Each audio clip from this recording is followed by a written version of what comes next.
Welcome dear students to NDA maths classes by DB sir. तो बच्चों, आज की इस क्लास में हम स्टार्ट करने जा रहे हैं एक्सरसाइज 6.5 एंड आज की क्लास में हम डिस्कस करेंगे question number 1 to question number 3।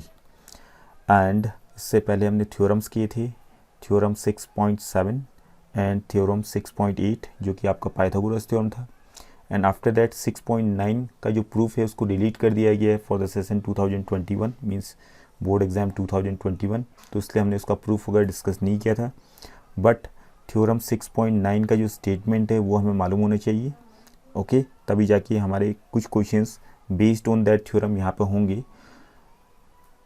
6.9 वाला जो थ्योरम था आपका, it is converse of Pythagoras theorem means converse of theorem 6.8। तो ये थ्योरम क्या कहता है, अगर किसी भी ट्राइंगल में जो लॉन्गेस्ट साइड है, ठीक है, अगर किसी भी ट्राइंगल की जो लॉन्गेस्ट साइड है उसका स्क्वायर करने पर अदर टू साइड्स के स्क्वायर के सम के बराबर आ जाए तो वो वाला जो ट्राइंगल बनेगा it will be a right angle triangle. Okay, तो इतना ही आपने दिमाग में रखना है बस। अगर आपके पास एक ट्राइंगल है, ट्राइंगल में साइड्स गिवन है और उन सारे साइड्स में से जो लॉन्गेस्ट साइड होगी उसका स्क्वायर करने पर जो वैल्यू आएगी वो अदर टू साइड्स के स्क्वायर के सम के बराबर आ गई तो that triangle will be A right angle triangle. Okay, तो इसका एप्लीकेशन हमारा क्वेश्चन नंबर 1 में हो रहा है। It is called converse of Pythagoras theorem. Okay, तो देखिए क्वेश्चन नंबर 1 क्या कह रहा है, sides of a triangle are given below, determine which of them are right triangles. In case of a right triangle write the length of its hypotenuse. तो simple सा, hypotenuse तो सबसे लॉन्गेस्ट साइड होती है वैसे भी। ओके, तो पहले वाले केस में हम क्या करेंगे, देखिए 7 का स्क्वायर प्लस 24 का स्क्वायर, क्योंकि सबसे लॉन्गेस्ट साइड तो यहाँ पे 25 है तो 25 का स्क्वायर अलग से निकालेंगे, इन दोनों को हमने जोड़ना है। ओके, तो 7 का स्क्वायर हो गया 49 एंड 24 का स्क्वायर हो गया 576 और व्हाट यू आर गेटिंग जोड़ने पे आ जाएगा 625 एंड 25 का स्क्वायर कितना आ रहा है, ये भी 625 के बराबर आ रहा है। That means we can say that 25 का जो स्क्वायर है वो बराबर है 7 के स्क्वायर प्लस 24 के स्क्वायर की। Okay, so therefore we can write the given triangle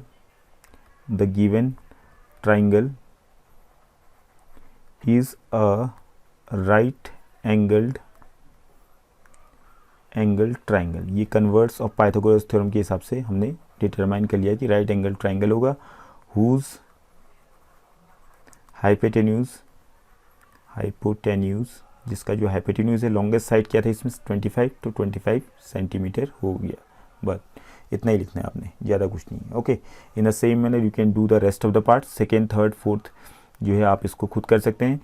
okay, अगर मीन्स जो आपकी लॉन्गेस्ट साइड का स्क्वायर है अदर टू साइड्स के स्क्वायर के सम के बराबर नहीं आएंगी तो हम लिख देंगे the given triangle is not a right angle triangle. But इतना ही है, ज़्यादा कुछ नहीं है।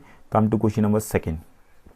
क्वेश्चन नंबर सेकेंड देखिए, P Q R is a triangle right angle at P and right angle at P and M is a point on QR such that PM is perpendicular to QR. Show that PM का square equal to QM into MR। ठीक है, तो एक हम triangle यहाँ पे बनाएंगे, इसका फिगर यहाँ में गिवन है तो फिगर हम बना लेते हैं। राइट एंगल ट्राइंगल हमने बनाने हैं तो राइट एंगल ट्राइंगल हमने ये बना दिए हैं। ओके, तो right angle triangle right angled at P, right angle at P है तो PQR हमने ये बना दिया है। PQR आपका राइट एंगल ट्राइंगल हो गया। राइट एंगल एट P आप दिख ही रहा होगा फिगर पे, P पे 90 डिग्री का एंगल बना हुआ है and M is a point on QR such that PM is perpendicular to QR। तो यहाँ पे P से लेके हमने ज्वाइन किया यहाँ पे M को और PM यहाँ पे परपेंडिकुलर है QR के साथ। ओके, तो हमने क्या शो करना है, PM का square is equal to QM into MR। तो सिंपल सा है, थ्योरम 6.7 का ही पूरा ये रिजल्ट है आपका। थ्योरम 6.7 आपको डायरेक्टली आता है तो आप 2 लाइन पे इसको सॉल्व कर सकते हैं, अदरवाइज आपको पूरा थ्योरम के अकॉर्डिंग चलना पड़ेगा। 6.7 का जो लास्ट तक का जो थ्योरम था उसके अकॉर्डिंग हमें चलना पड़ेगा। ओके, तो देखिए आप यहाँ पे सबसे पहले हमें गिवन क्या है, गिवन में है हमारे पास triangle PQR is right angled at P और दूसरी चीज़ थी PM is perpendicular to QR, ये दूसरा हो गया आपका, 2 चीज़ें हमें गिवन है। और प्रूफ क्या करना है, टू प्रूफ में आपका आ गया पी एम का square is equal to Q M into M R. Okay, अब इसमें प्रूफ की कंस्ट्रक्शन की जरूरत तो नहीं है, सीधे प्रूफ स्टार्ट करेंगे हम लोग। उसका प्रूफ में चलते हैं, सीधे थ्योरम का पूरा डिटेल में ही हम वापस रिकॉल कर लेते हैं, थ्योरम भी रिकॉल हो जाएगा आपका। ठीक है, पहले हम जो आपका परपेंडिकुलर है पीएम के ऊपर साइड जो ट्राइंगल बना है पीएम क्यू, और जो कंप्लीट ट्राइंगल है P Q R, in triangle P Q R and triangle P M Q, ऊपर वाला जो ट्राइंगल आपका। अब देखिए क्या क्या इसमें इन दोनों को सिमिलर हम करना चाह रहे हैं। तो देखिए इसमें क्या क्या चीज़ें इक्वल है, दोनों ट्राइंगल्स में एंगल्स इक्वल हैं। तो angle Q is equal to angle Q हम कह सकते हैं कॉमन एंगल हो गया। ओके, इसको फटाफट ही करेंगे क्योंकि काफ़ी बार हमने ये डिस्कस कर लिया है। एंड एंगल पी जो है ट्राइंगल पी क्यू आर का जो एंगल पी है that is angle Q P R, हम लिख सकते हैं angle Q P R is equal to right angle 90 degree का angle triangle P M Q में कौन सा है, angle M. Okay, triangle P M Q का एंगल एम 90 डिग्री का, तो एंगल पी एम क्यू दोनों आपके इक्वल हो गए दोनों ट्राइंगल्स में। Okay, so therefore by angle criterion triangle P Q R is similar to triangle. अब यहाँ सीक्वेंस का ध्यान देना पड़ेगा। ठीक है, तो यहाँ पे देखिए जो हमने अभी एंगल्स इक्वल किए थे उनको देखिए, एंगल पी किसके बराबर है, एंगल एम के बराबर में। ठीक है, तो पी के कॉरस्पॉन्डिंग एम आ जाएगा यहाँ पे, और क्यू के बराबर में है तो क्यू के कॉरस्पॉन्डिंग यहाँ क्यू ही आ जाएगा। और बचा क्या, बचा आपका ले देखिए पी बच गया। ठीक है, ये आपका इस तरीके से आ गया, इसको 1 मान लेते हैं हम लोग। ठीक है, in the same manner in triangle P Q are, फिर से गए हम ट्राइंगल पी क्यू आर में, एंड नीचे वाला जो ट्राइंगल है परपेंडिकुलर की नीचे की तरफ, ये ब्लू वाला जो मैंने शेड किया है ट्राइंगल पी एम आर, इन दोनों ट्राइंगल्स में क्या है, एंगल आर के बराबर में है, कॉमन हो गया।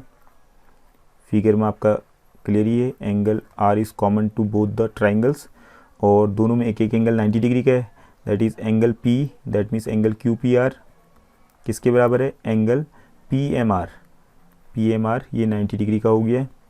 Angle P M R is equal to 90 degree, so therefore by angle criterion, ठीक है, criterion triangle P Q R is similar to triangle. अब देखिए इसमें कॉरस्पॉन्डिंग आपको लेना पड़ेगा, पी किसके बराबर है, यहाँ पी जो है आपका एंगल पी किसके बराबर में है, एंगल पी एंगल एम के बराबर, तो पी के कॉरस्पॉन्डिंग कौन आ जाएगा, एम। ठीक है, सीक्वेंस बहुत इंपॉर्टेंट है। एंड क्यू के कॉरस्पॉन्डिंग मालूम नहीं है तो जगह छोड़ देते हैं, क्यू के कॉरस्पॉन्डिंग बीच में जगह छोड़ दी, और आर के कॉरस्पॉन्डिंग आर के बराबर हो, थर्ड नंबर पर आपका आर आ जाएगा सीक्वेंस, तो बीच में क्या आ जाएगा, डे देखिए बचा कौन, पी, तो ये आपका आ जाएगा एम पी आर। तो triangle P Q R is similar to triangle M P R. ये सेकेंड हो गया आपका। From 1 and 2 we can write, from 1 and 2 पूरा का पूरा थ्योरम दोबारा रिकॉल हो गया है, पूरे थ्योरम हमने यही किया था। ठीक है, थ्योरम 6.7 में पूरा यही किया था जो हम अभी कर रहे हैं। अगर आपको थ्योरम दिमाग में है तो डायरेक्टली 2 लाइन पे आपका सॉल्व हो जाता है, क्योंकि फ्रॉम इक्वेशन 1 and 2 का जो रिजल्ट है अगर ये आपको याद है तो आप उससे डायरेक्टली सॉल्व कर सकते हैं। ओके, तो यहाँ पे क्या आ जाएगा, from equation 1 and 2 right hand side दोनों के जो है सिमिलर हो गए, मीन्स लेफ्ट हैंड साइड में सेम ट्राइंगल है, सीक्वेंस भी सेम बना हुआ है, तो right hand side of equation 1 and 2, equation भी नहीं कहेंगे हम, स्टेटमेंट कह सकते हैं, स्टेटमेंट 1 and 2, तो triangle M Q P is similar to triangle M P are.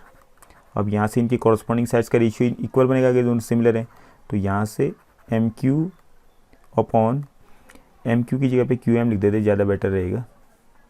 ठीक है, बात तो एक ही है, एम क्यू लिखो क्यू एम लिखो, बट क्वेश्चन में जो प्रूव करना है उसके अकॉर्डिंग लिखेंगे तो ज़्यादा बेटर रहेगा।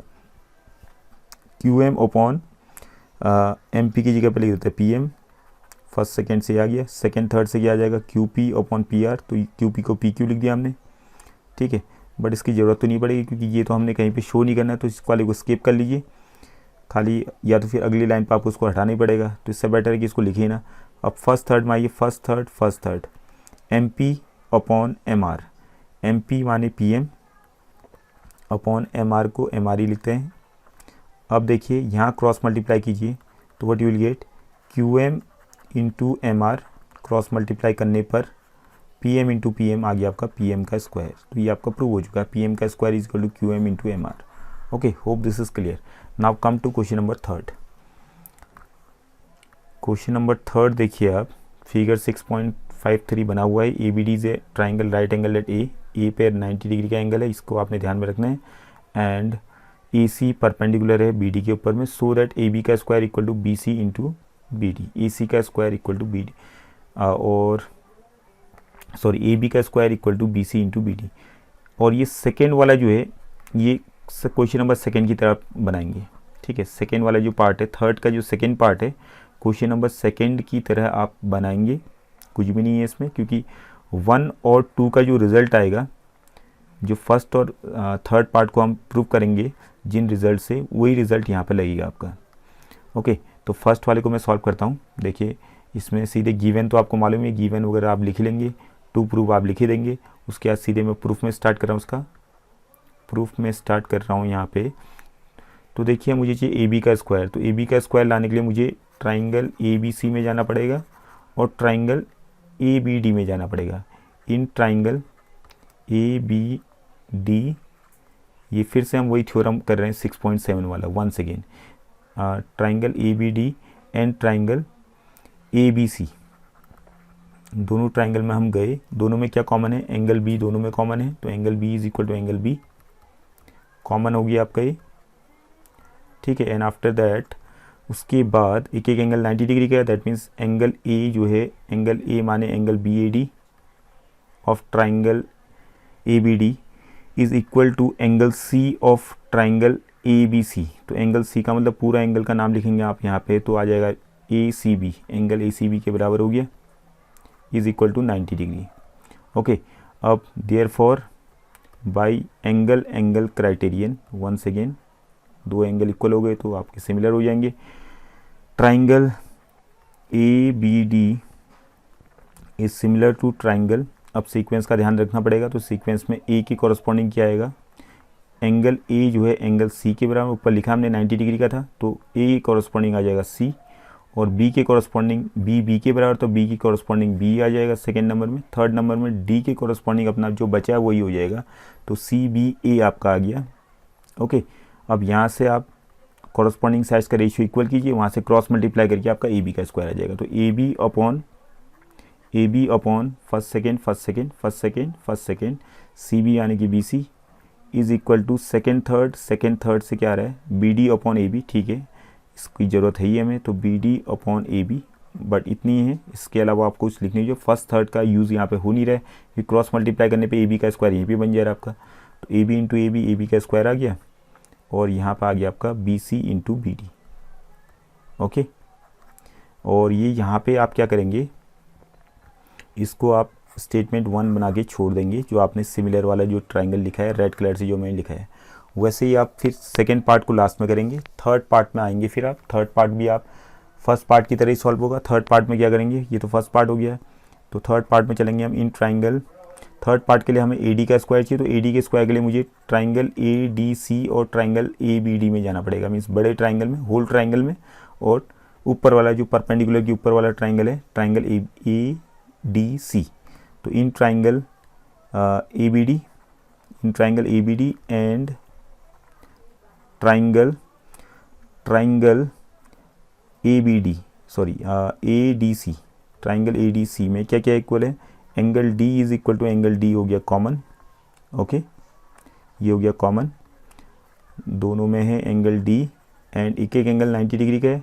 एंगल ए जो है ट्राइंगल बी ए डी का, means triangle A B D का एंगल ए और ट्राइंगल ए डी सी का एंगल सी इक्वल है, तो angle B A D is equal to angle A C D, दोनों 90 डिग्री के हो गए। So therefore by angle angle criterion,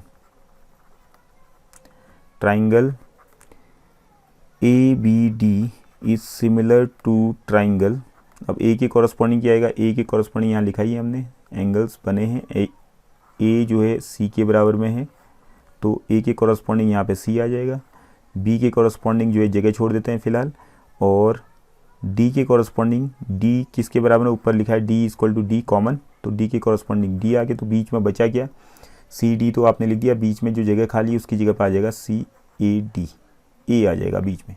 okay, तो अब यहाँ पे कॉरस्पॉन्डिंग साइड्स का रेशियो इक्वल कीजिए, इसको स्टेटमेंट 2 मान लेते हैं। ओके, अब यहाँ से A B upon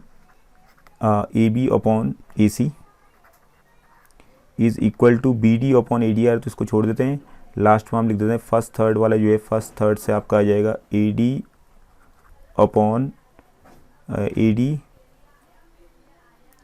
D C, but यहाँ से आपका स्क्वायर तो बन रही है, एक सेकेंड रुक जाइए, फर्स्ट सेकेंड थर्ड से क्या बन रहा था आपका B D upon A D, हमें क्या चाहिए, किसका स्क्वायर चाहिए था, हमें ए बी का स्क्वायर चाहिए था, तो यहाँ पे ए बी तो बनना चाहिए था, सॉरी,